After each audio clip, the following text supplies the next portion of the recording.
बच्चों, तो आज हम अपना नेक्स्ट टॉपिक करने जा रहे हैं, दैट इज एवोगैड्रोस लॉ और एवोगैड्रोस हाइपोथेसिस। मतलब quite related with Gay Lussac's law of gaseous volume. मतलब लॉ ऑफ गैसियस वॉल्यूम की हेल्प से इसको निकालने में आसानी हुई थी एवोगैड्रोस को, ठीक है, एवोगैड्रो को।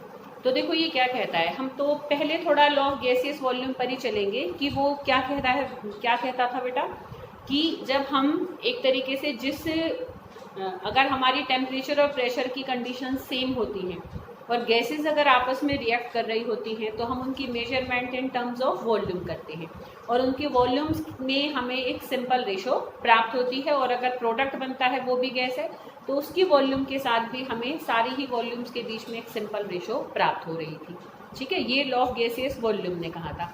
अब हम देखो एक एग्जाम्पल पर अप्लाई करके एवोगैड्रो लॉ को समझेंगे। देखो जैसे कि अगर हमारा हाइड्रोजन और क्लोरीन को लेकर हमने हाइड्रोक्लोरिक एसिड बनाया, हाइड्रोजन और क्लोरीन से क्या बना बेटा, थोड़ा सा इसको, चलो मैं यहाँ इसका फॉर्मूला लिख देती हूँ थोड़ा जगह पर है ना। हमारा हाइड्रोक्लोरिक एसिड बनी, हमने ये पाया कि अगर हमने एक वॉल्यूम इसकी ली तो एक वॉल्यूम ही इसकी रिएक्ट करी और यहाँ पर इसकी 2 वॉल्यूम्स बनी। मतलब वॉल्यूम वर्ड हम जनरल लिख रहे हैं, मतलब अगर इसका 2 ml था तो इसका भी 2 ml ही रिएक्ट करा और यहाँ पर 4 ml हमें मिला था फॉर दिस पर्टिकुलर एग्जाम्पल, ठीक है बेटा। अगर हमने मान लो इसके 10 ml लिया था तो इसकी भी हमारे 10 ml ही रिएक्ट करे थे and where we get the 20 ml hydrochloric acid. Clear, ठीक है बेटा।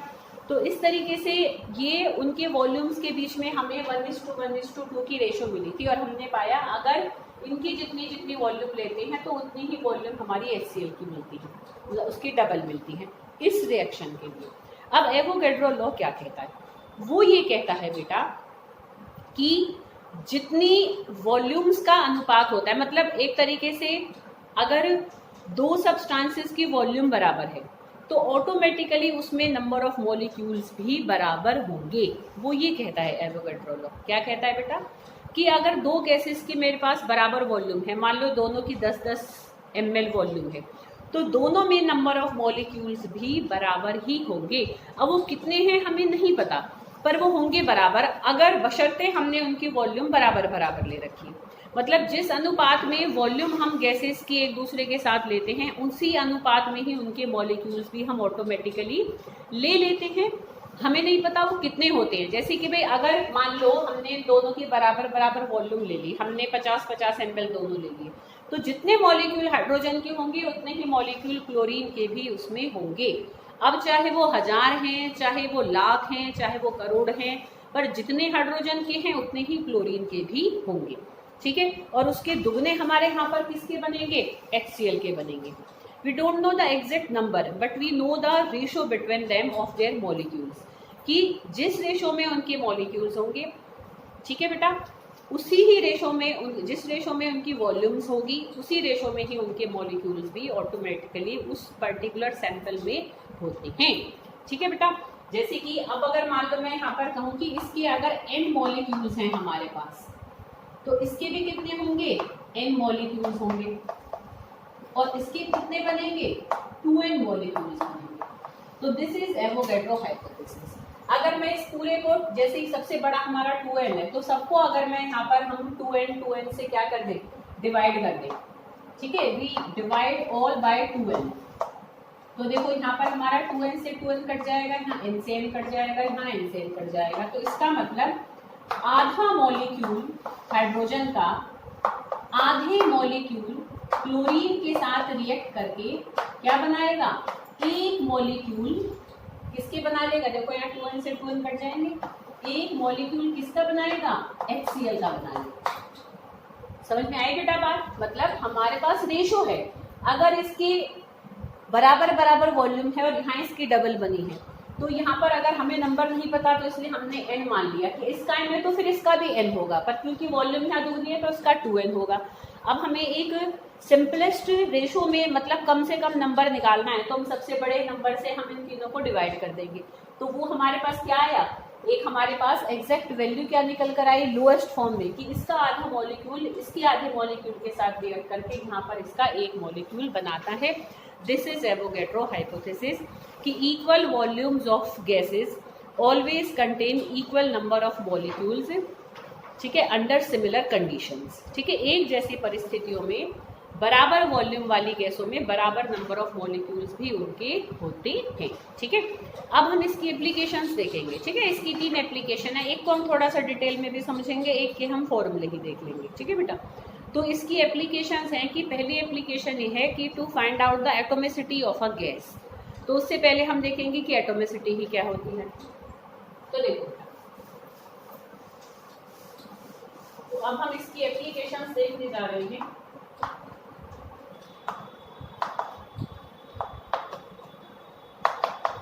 एप्लीकेशन इसकी फर्स्ट है टू फाइंड द एटोमिसिटी, ठीक है, इसको भी मैं समझाऊंगी, इसकी तुम्हें डेफिनेशन भी इसमें लिखी हुई मिल जाएगी। To find the atomicity of a gas.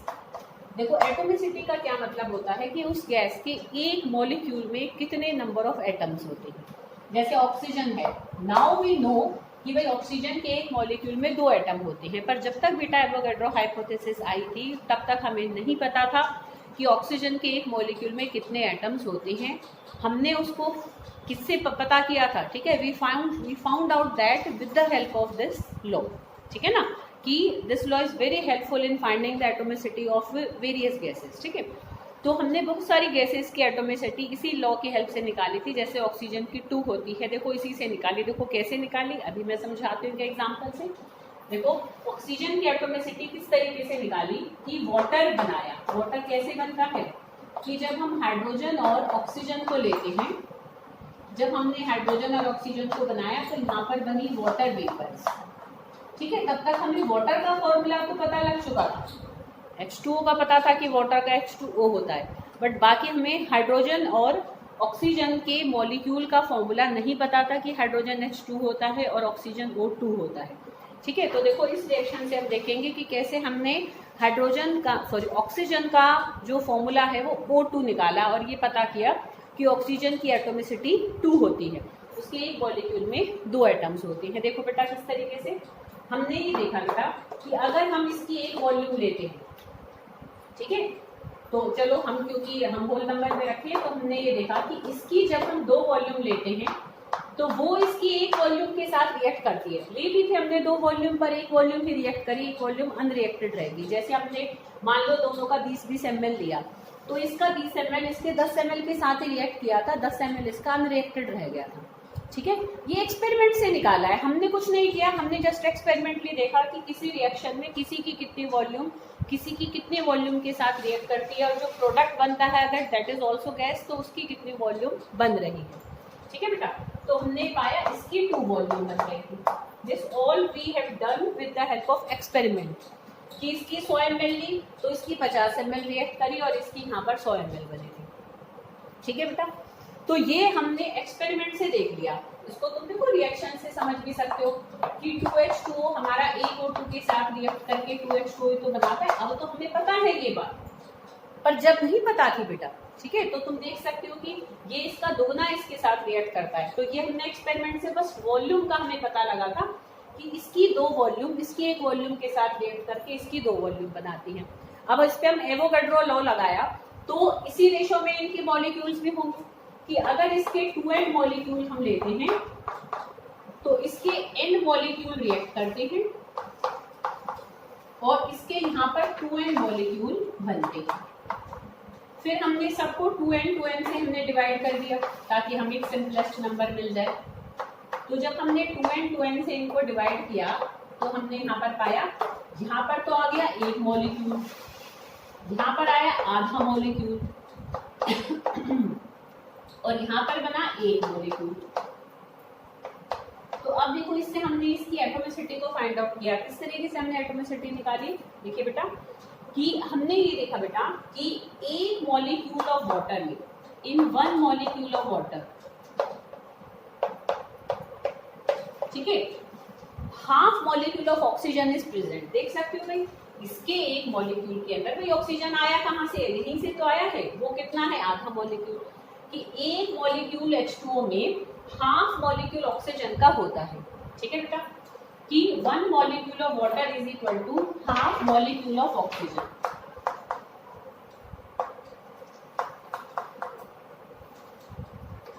ठीक है, ये बात आ रही है समझ में। अब देखो ये बात हमें यहाँ से पता लगी, ठीक है। और हमें एक बात ये भी पता है, क्योंकि हमें इसका फॉर्मूला पता है कि 1 मॉलिक्यूल ऑफ वाटर के अंदर एक एटम होता है ऑक्सीजन का, ये हमने फॉर्मूले से देखा। और उसके एक मॉलिक्यूल में आधा मॉलिक्यूल होता है ऑक्सीजन का, वो हमने एवोगैड्रो हाइपोथेसिस अप्लाई करके इससे देखा कि इसका एक मॉलिक्यूल में हाफ मॉलिक्यूल ऑक्सीजन का आ रहा है। और हमें फॉर्मूले से पता है H2 के कि H2 के एक फॉर्मूले से देखें तो ऑक्सीजन के एक वाटर के एक मॉलिक्यूल में ऑक्सीजन का एक एटम होता है, ठीक है। एन क्या है कि 1 मॉलिक्यूल ऑफ वाटर है 1 एटम ऑफ ऑक्सीजन, ये बात हमें फॉर्मूले से पता है। ऊपर की बात एवोगैड्रो हाइपोथेसिस से पता लगी, और ये बात हमें इसके फॉर्मूले से H2 का फॉर्मूला क्योंकि पता था उससे पता लगी। तो तुम देख सकते हो दोनों ही 1 मॉलिक्यूल ऑफ वाटर के बराबर हैं, तो ये दोनों बराबर होंगे। इट मीन्स कि आधे मॉलिक्यूल ऑफ ऑक्सीजन में एक एटम होता है ऑक्सीजन का, तो एक मॉलिक्यूल में कितना होगा 2। समझ में आई बेटा बात कि आधे मॉलिक्यूल ऑफ ऑक्सीजन में ऑक्सीजन का एक एटम होता है, तो एक मॉलिक्यूल ऑफ ऑक्सीजन में कितने होंगे 2 एटम हो जाएंगे। ये बात आई बेटा समझ में। अब तुम सामने होते तो बेटा मैं तुम्हारी गर्दन हिलने से पता कर लेती। अब मैं थोड़ा सा ही मान के चलूंगी, शायद किसी को ना समझ में आए, तो इसलिए मैं यहाँ पर इसको लिख देती हूँ, ठीक है बेटा। कि इसका मतलब कि हाफ मॉलिक्यूल ऑफ ऑक्सीजन है 1 एटम ऑफ ऑक्सीजन, ठीक है। तो इसका मतलब 1 मॉलिक्यूल ऑफ ऑक्सीजन में कितने होंगे 2 एटम्स ऑफ ऑक्सीजन हो जाएगा। और किसी के एक मॉलिक्यूल में कितने एटम्स होते हैं वही तो उसकी एटोमिसिटी होती है, तो it means atomicity of oxygen is 2, ठीक है बेटा। आई ये बात समझ में। तो ये इसकी पहली एप्लीकेशन थी इसकी एवोगैड्रोस हाइपोथेसिस की, ठीक है। दूसरी एप्लीकेशन का हम एक फॉर्मूला उसका जो उस एप्लीकेशन से डिराइव होकर आता है, तो हमें एक्चुअल में उस फॉर्मूले की ही जरूरत पड़ेगी आगे, तो हम उस फॉर्मूले को ही सीधा देख लेते हैं, उसमें इतना ज्यादा जरूरत भी नहीं है डिटेल में जाने की। तो हम देखेंगे second application of Avogadro hypothesis कि वो क्या कहती है। वो ये कहती है बेटा कि जो सेकंड एप्लीकेशन है हमारी कि क्या होता है कि एक टर्म होती है वेपर डेंसिटी, मतलब अगर हम किसी एलिमेंट को उसके वेपर फॉर्म में ले लें, ठीक है, तो उनकी वेपर्स की जो डेंसिटी होगी एट एसटीपी कंडीशंस। देखो एसटीपी कंडीशंस क्या होती हैं, standard temperature pressure. Standard temperature हम मानकर चलते हैं बेटा 273 केल्विन, और अगर हम सेंटीग्रेड में देखें तो 0 डिग्री सेंटीग्रेड, और हम स्टैंडर्ड प्रेशर मानकर चलते हैं 760 ml, और अगर एटमॉस्फेरिक में देखते हैं तो दैट इज 180। ये these are 2 units for measuring the pressure, ठीक है। तो एट 273 केल्विन और 0 डिग्री सेंटीग्रेड, मतलब इस टेम्परेचर और प्रेशर पर अगर कोई किसी भी एलिमेंट को अगर हम वेपर फॉर्म में चेंज करके उसके वेपर्स की डेंसिटी निकालें, ठीक है, घनत्व निकालें, तो हमने ये पाया कि वो हमेशा उसके मॉलिक्यूलर मास का आधा होता है। मतलब जैसे कि भाई मान लो ऑक्सीजन मॉलिक्यूल के फॉर्म में क्या है O2, और इसका मॉलिक्यूलर मास कितना होता है 32 होगा। 32 समझते हो ना, एक ऑक्सीजन का 16 होता है, तो 16 16 32, तो जो उसकी वेपर डेंसिटी होगी वो कितनी आएगी एसटीपी पर 16 आएगी। समझ रहे हो बेटा। या हम इसको एक सिंपल एक फॉर्मूला कह सकते हैं कि molecular mass is equal to 2 into vapour density. VD को हम शॉर्ट फॉर्म में, वेपर डेंसिटी को शॉर्ट फॉर्म में वीडी लिखते हैं।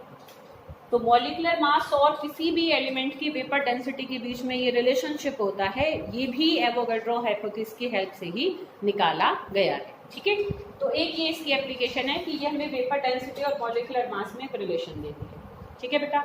एक और इसकी एप्लीकेशन है जिसको हम एज अ लॉ करते हैं, and that is called GMV law, ठीक है। अलग से कभी एक नंबर में ऐसे पूछ ले कि व्हाट इज जीएमवी लॉ, तो जीएमवी लॉ देखो क्या होता है, ग्राम मॉलिक्यूलर वॉल्यूम। तो ग्राम मॉलिक्यूलर वॉल्यूम लॉ क्या कहता है बेटा, वो ये कहता है बेटा कि किसी भी गैस का अगर मॉलिक्यूलर मास के बराबर वेट मैं ग्राम्स में ले लूं, जैसे मैंने मान लो ऑक्सीजन 32 ग्राम ले लिया, ठीक है, और जैसे मान लो CO2 है, मान लो 44 ग्राम ले लिया, CO2 का निकाल सकते हो ना, कार्बन का 12, 2 ऑक्सीजन का हमारा 32, 32, 12, 44। तो अगर 44 ग्राम मैंने CO2 ले ली, मतलब कोई भी गैस है, अगर मैंने उसका मॉलिक्यूलर मास इन ग्राम्स, ठीक है, इतना मैंने उसका वेट ले लिया, ठीक है, जैसे और कार्बन डाइऑक्साइड का हमने 44 ग्राम्स ले लिया और STP कंडीशंस में उसको रखा, मतलब 273 हमारा रूम टेम्परेचर था उस टाइम, हमने इतना उसको टेम्परेचर प्रोवाइड किया और 760 mm प्रेशर से हम उस गैस को पास कर रहे हैं पाइप में से, ठीक है बेटा। तो अगर इतना प्रेशर और इतना टेम्परेचर है और अगर मैंने किसी भी गैस का मास उसी के ही मॉलिक्यूलर मास के बराबर वेट ले लिया है इन ग्राम्स, ठीक है बेटा, तो हमेशा उस गैस की वॉल्यूम जब भी हम मेजर करेंगे वो हमेशा 22.4 लीटर आएगी। कितनी आएगी? 22.4 लीटर। और अगर ml में कहूँ तो इसको हम 1000 से गुना कर देंगे तो 22400 ml। जैसे CO2 का 44 ग्राम की वॉल्यूम इतनी होगी, बट कब? एट STP, ठीक है, स्टैंडर्ड टेम्परेचर प्रेशर पर। ऐसे ऑक्सीजन की 32 ग्राम की वॉल्यूम कितनी होगी? 22.4 लीटर। कोई भी गैस ले लो, जैसे अमोनिया है, 17 ग्राम आएगा उसका, तुम निकालोगे तो अमोनिया का 17 ग्राम की वॉल्यूम कितनी होगी? 22.4 लीटर होगी। तो this is called gram molecular volume. लो कि ग्राम में अगर हम किसी का मॉलिक्यूलर मास लेते हैं तो उसकी वॉल्यूम हमेशा 22.4 लीटर आती है, बट STP पर, ठीक है। तो ये 3 हमारी एप्लीकेशंस हैं किसकी? एवोगैड्रोस हाइपोथेसिस की, कि एक तो हम एटोमिसिटी निकालते हैं, एक वेपर डेंसिटी और मॉलिक्यूलर मास के बीच का रिलेशन ये हमें देती है, और मॉलिक्यूलर मास और वॉल्यूम के बीच का रिलेशन भी देती है एट STP कंडीशन, ठीक है बेटा। तो ये हमने एक टॉपिक किया। अब हम देखो कुछ मासेस की डेफिनेशन करेंगे जो वैसे तुम्हें अब तक पता थी, तुमने वैल्यूज याद भी कर रखी थी, जैसे भी ऑक्सीजन का 16 होता है, कार्बन का 12 होता है, पर ये आया कैसे, है ना, ये सब निकला कैसे? क्या कहीं दिख रहे थे कि कार्बन रखे थे, उठाया भाई किसी केमिस्ट ने, ठीक है, केमिस्ट्री वाले ने चाहे फिजिक्स वाले ने उठाया, तराजू पर रखा, तोल लिया, भाई कार्बन तो 12 आ रहा है, 12 ग्राम निकाल दिया। क्या इतना ईजी था वो? नहीं बेटा, मतलब दैट वाज टू टफ, कि कोई चीज़ आंखों से हमें दिख नहीं रही, बहुत सारी अमाउंट में भी आंखों से नहीं दिख सकती, तो how can we find out the mass of its one atom? हमने उसके एक एटम का मास तो कैसे निकाला, समझ लो बेटा। तो ये सब इतना आसान नहीं था। तो पहले जब शुरुआत हुई थी, जब मासेस को मेजर करने की, तो हमने रिलेटिवली देखा था, मतलब हमने कंपेयर करा, भाई इसके कंपैरिजन में ये कितना भारी या कितना हल्का है, ऐसे निकाला था। इसमें हमें सबसे ज़्यादा हेल्प करी थी एवोगैड्रोस हाइपोथेसिस ने। अब देखो कैसे उसने, एवोगैड्रो हाइपोथेसिस ने क्या करा, जैसे कि उसने क्या करा, ऑक्सीजन और हाइड्रोजन को ले लिया, दोनों की बराबर वॉल्यूम ले ली, जैसे मान लो दोनों का 1-1 ml ले लिया बस, ठीक है, एक दोनों की बराबर वॉल्यूम ली। तो अब एवोगैड्रो हाइपोथेसिस से हमें ये पता था कि दोनों में मॉलिक्यूल्स का नंबर बराबर है, ये बात हमें पता थी, ठीक है। एटोमिसिटी निकाल ली, तो हमें पता था उसके एक मॉलिक्यूल में कितने एटम हैं, ये भी पता लग गया। समझ में आई बेटा बात? अब हमने 1-1 ml ले ली ऑक्सीजन, एक जगह हाइड्रोजन, हमें ये पता है दोनों में अब बराबर नंबर ऑफ एटम्स भी हैं, क्योंकि दोनों की एटोमिसिटी भी सेम है, हाइड्रोजन की H2 है, ऑक्सीजन की O2 है। तो we have equal number of atoms of hydrogen and oxygen, अगर हमने उनकी बराबर वॉल्यूम ले रखी है। अब तोला दोनों को, अब हमने पाया कि ऑक्सीजन जो 1 ml थी और हाइड्रोजन जो 1 ml थी, तो ऑक्सीजन हाइड्रोजन के कंपैरिजन में 16 गुना भारी आ रही थी। समझ में आई बेटा बात? अब तुम कहोगे जब उनमें मॉलिक्यूल बराबर हैं तो वेट बराबर आना चाहिए, ऐसा तो ज़रूरी नहीं है। तुम 10 प्लास्टिक की बॉल लो, 10 तुम लोहे की बॉल लो, क्या दोनों का वेट बराबर होगा? बताओ, नहीं होगा ना। लोहे वाली जो बॉल है, बेशक उनका नंबर बराबर है, दोनों 10-10 हैं, बट लोहे वाली तो बहुत ज़्यादा भारी होंगे as compared to the plastic balls. समझ में आई बेटा बात? तो हमने एवोगैड्रो हाइपोथेसिस के हेल्प से हमने बराबर वॉल्यूम ली, तो उससे हमें ये पता लग गया कि भाई इनमें बराबर हमारे एटम है, अगर एटोमिसिटी सेम है। अगर नहीं है सेम तो भी हमें पता है कि इसमें कितने एटम है, इसमें कितने एटम है, ठीक है, मतलब उसकी तुलना में भाई अगर हमारे पास बराबर वॉल्यूम है तो उनमें बराबर नंबर ऑफ मॉलिक्यूल्स होते हैं। ये बात तो क्लियर है एवोगैड्रो हाइपोथेसिस से।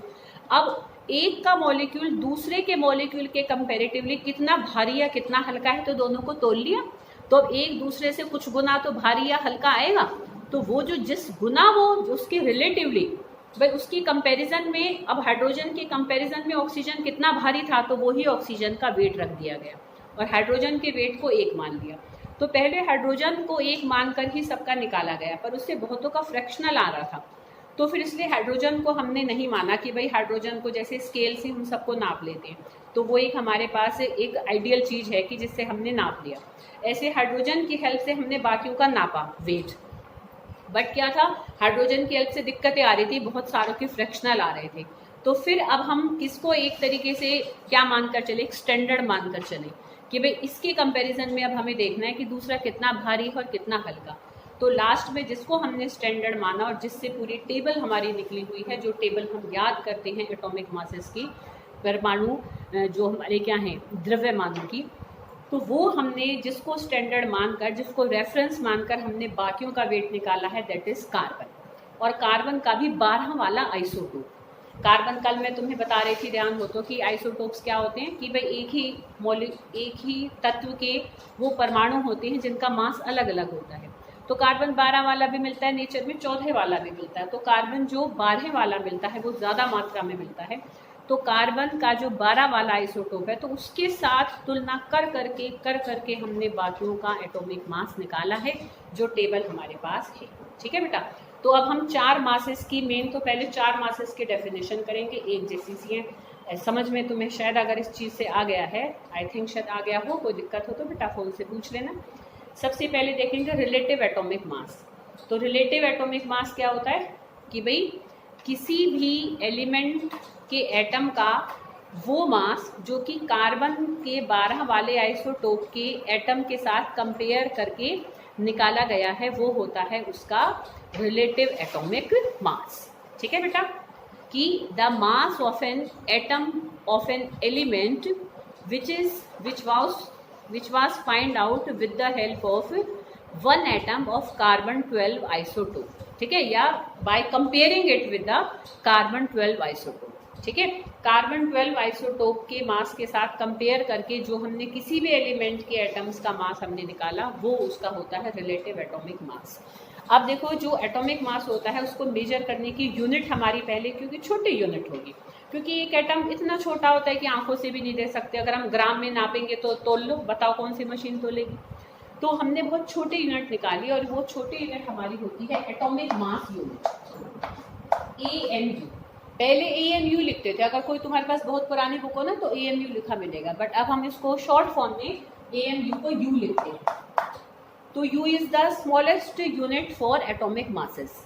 ठीक है बेटा, जैसे अगर मैं कहूँ कि 12U, तो 12U क्या है, कार्बन का रिलेटिव एटॉमिक मास है। मैं कहूँ 16U क्या है, ऑक्सीजन का रिलेटिव एटॉमिक मास है। ठीक है बेटा, U क्या है, एटॉमिक मास यूनिट की टर्म में हम उसको एक्सप्रेस कर रहे हैं। U मीन्स कि हम उसके एक एटम का मास देख रहे हैं, अगर हमने वो वैल्यू को लिखा है। जैसे 16U क्या है, ऑक्सीजन के एक एटम का मास है। 12U क्या है, कार्बन के एक एटम का मास है। ठीक है, U is very very small unit for atomic mass. ठीक है बेटा, एटॉमिक मासेस। तो ये है रिलेटिव एटॉमिक मास। एक होता है ग्राम एटॉमिक मास। ठीक है, अब क्योंकि देखो U बहुत छोटी यूनिट है, U में हम एक्सप्रेस कर रहे हैं, तो हमारे लिए मतलब समझना उसको आसान हो रहा है कि भाई एक बड़ा सा हमें वैल्यू दिख जाती है। बट अगर हम जैसे ग्राउंड लेवल पर काम करें तो हम U की टर्म में, हमारे पास ऐसे इंस्ट्रूमेंट नहीं है कि जैसे मतलब एटलीस्ट एक हमारे पास जो स्कूल की या वैसी जो मतलब इवन कॉलेजेस की भी लैब हैं, कोई बड़ी बड़ी यूनिवर्सिटीज़ की लैब हैं, तब अलग बात है। तो मतलब हम एक नॉर्मल लेवल पर अगर काम कर रहे हैं तो U की टर्म में हम अगर मेजर करने बैठे तो लैब में दैट इज़ नॉट पॉसिबल। तो ग्राम में हमारा पास, ग्राम में अगर हम किसी का अगर अमाउंट लेकर चलेंगे तो वो हमें आंखों से नज़र आएगी, हाँ, पर हमें वो लेना ज़्यादा मात्रा में पड़ेगा, पर ग्राम की टर्म में काम करना आसान हो जाएगा। तो जब हम किसी के भी एटॉमिक मास को ग्राम्स की टर्म में एक्सप्रेस करते हैं, वो होता है उसका ग्राम एटॉमिक मास। अब पर फर्क होगा दोनों में, देखो क्या फ़र्क होगा, वो समझना बहुत ज़रूरी है। तुम मानोगे नहीं बेटा, MSc तक भी बहुत सारे बच्चे ऐसे होते हैं जिनको U और ग्राम में फ़र्क नहीं समझ में आता है। मैंने एक तो लिखा 12U, एक मैंने लिखा 12 ग्राम, दोनों ही एटॉमिक मास हैं कार्बन के, पर क्या फ़र्क है, वो उसका हमने बहुत ज़्यादा छोटी वैल्यू ली है।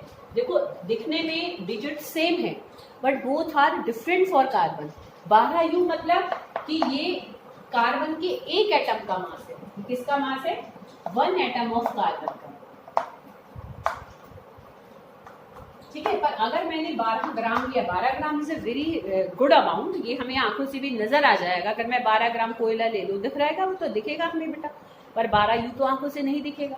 तो 12 ग्राम अगर मैंने कार्बन का लिखा तो इसका मतलब ये है कि ये इसके 6.022 इंटू 10⁻23 एटम्स का मास होता है बेटा।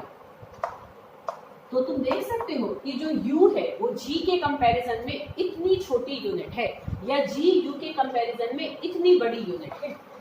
देख सकते हो 6.022 इंटू 10⁻23, मतलब ये 3 तो यहाँ के डेसिमल पॉइंट में 20 जीरो और लगा दूं, देखो वो उस वाले चार्ट तक जाकर पहुंचेंगे, अलमारी तक पहुंच जाएंगे 20 जीरो। तो बेटा समझ लो बेटा, तो इतने सारे जब हमने कार्बन लिए हैं तो वो उसका जो मास हम देख रहे हैं वो उसका ग्राम एटॉमिक मास होता है। ठीक है, ग्राम्स में हम एक्सप्रेस इसलिए कर रहे हैं कि ज्यादा अमाउंट हम ले लेंगे तो काम करना आसान हो जाएगा। तो पर वो कितनी अमाउंट है? 12U उसके एक एटम का मास है और 12 ग्राम उसके 6.022 इंटू 10⁻23 एटम्स का मास होता है बेटा। ठीक है बेटा, आइए ये बात समझ में। जैसे कि ऐसे किसी का भी लिख सकते हो, जैसे कि भाई मान लो बात करूं मैं सोडियम की, तो 23U तो सोडियम का रिलेटिव एटॉमिक मास है, और 23 ग्राम उसका क्या है? ग्राम एटॉमिक मास है। ठीक है, वो उसके एक एटम का मास है सोडियम का, और 23 ग्राम उसके 6.022 इंटू 10⁻23 एटम्स का मास है। ठीक है, this is a basic difference between these two units of atomic masses. ठीक है, U एंड G। क्लियर बेटा? ऐसे अब हम देखेंगे कि मॉलिक्यूलर मास क्या होता है। पहले रिलेटिव मॉलिक्यूलर मास, तो वो इसी से ही रिलेटेड है, ऐसा कुछ खासा फर्क नहीं रह जाएगा कि अब वही जब मैं मॉलिक्यूलर मास की बात करूंगी तो मैं मॉलिक्यूल का देख रही हूँ, और जब मैं एटॉमिक मास की बात कर रही हूँ तो मैं एटम का देख रही हूँ। मॉलिक्यूलर मास हम कैसे निकालेंगे? उनके एटॉमिक मासेस को जोड़कर ही निकालेंगे। जैसे कि CO2, भाई CO2 का रिलेटिव मॉलिक्यूलर मास कैसे निकाला मैंने? भाई मैंने निकाला इनके जो एटॉमिक मासेस हमने कार्बन 12 से कंपेयर करके निकाले थे, उन एटॉमिक मासेस को जोड़कर जो इसका आया वो होगा इसका रिलेटिव मॉलिक्यूलर मास। जैसे कार्बन का 12, 2 ऑक्सीजन का 32, तो ये कितना आया? 44। तो जब मैं लिखूंगी 44U, तो ये तो होगा इसका रिलेटिव मॉलिक्यूलर मास, और अगर मैंने लिखा 44 ग्राम तो वो होगा इसका ग्राम मॉलिक्यूलर मास। ठीक है बेटा, 44U क्या है? 1 मॉलिक्यूल ऑफ CO2 का मास है। ठीक है, और 44 ग्राम उसके 6.022 इंटू 10⁻23 मॉलिक्यूल्स का मास है बेटा। ठीक है, मतलब यही बेसिक फर्क है। 6.022 इंटू 10⁻23 गुना हमारा बड़ी यूनिट होती है मास की, क्या? ग्राम्स। ठीक है, either it is molecular mass और इट इज एटॉमिक मास। ठीक है बेटा, तो जब हम ग्राम्स में एक्सप्रेस कर देते हैं तो वो ग्राम मॉलिक्यूलर मास बन जाता है। जैसे सल्फ्यूरिक एसिड का अगर निकालो H2SO4 का, देखो एक हाइड्रोजन का एक होता है, पर इसमें कितनी है? ये 2। सल्फर का कितना होता है? 32। ये याद करनी है बेटा। कल मतलब मैं तुम्हारी जब क्लास लूंगी, कल ही लूंगी शायद, है ना, कल ही लूंगी, तो तुम पहले जो 30 बेटा एलिमेंट्स हैं उन सबके एटॉमिक नंबर और एटॉमिक मास बेटा ये तुम्हें लर्न होनी चाहिए। ठीक है, इनको याद कर लेना ऐसे टेबल बनाकर। मैंने 9th के बच्चों को भी बनवा रखी है, तो टीना की कॉपी में से कोमल और पायल तुम देख सकते हो। ठीक है, और अनुराधा की कॉपी में से अर्चना तुम देख सकते हो। तो ऐसी हेल्प लेकर वहाँ तक याद करो, और आगे के 10 तुम बुक से भी देख सकते हो, नहीं तो फिर मेरे से पूछ लेना, मैं लिख कर उसकी फोटो खींच के ले लूँगी। तो देखो ऑक्सीजन का हमारा कितना होता है? ऑक्सीजन का होता है 16, तो यहाँ क्योंकि 4 है तो 16 को हम 4 से गुना करेंगे, 64। तो 64, 32 और 2, इन सबको जोड़ोगे तो 98 आएगा बेटा इसका सल्फ्यूरिक एसिड का। ठीक है बेटा, अब 98U अगर मैंने लिखा तो ये तो इसका रिलेटिव मॉलिक्यूलर मास है, और 98 अगर ग्राम लिखा तो वो इसका ग्राम मॉलिक्यूलर मास है। ठीक है, तो this is the basic difference between the two. अब इसी में ही देखो एक साथ थोड़ा आइसोटोप को लेके मैंने क्वेश्चन किया हुआ है। हाँ, अच्छा, क्लोरीन का अगर तुमने कभी एटॉमिक मास देखा हो तो वो टेबल में 35.5 लिखा रहता है। अब ये 0.5 कहाँ से आया?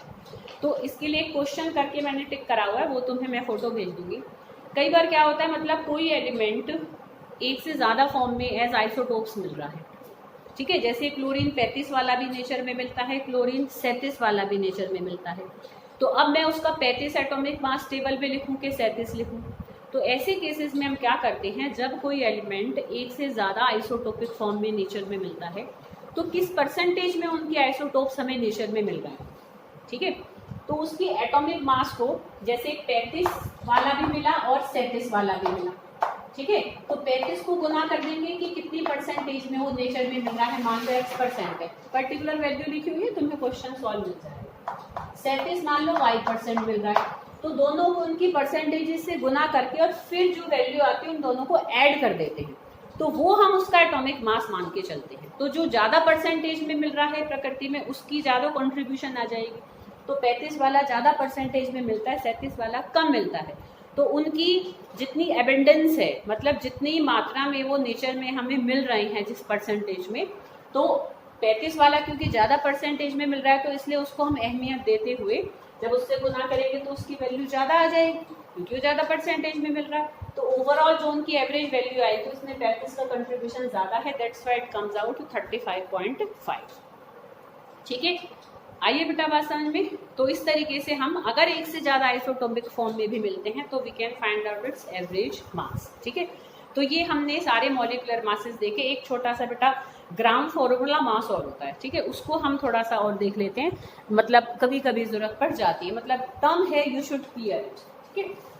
तो देखो जो आयोनिक कंपाउंड्स होते हैं बेटा, आयोनिक कंपाउंड्स क्या होते हैं, शायद तुमने 9th में पढ़ा हो, जबकि वे कैटायन और एनायन पढ़े होंगे, धनायन और ऋणायन पढ़े होंगे।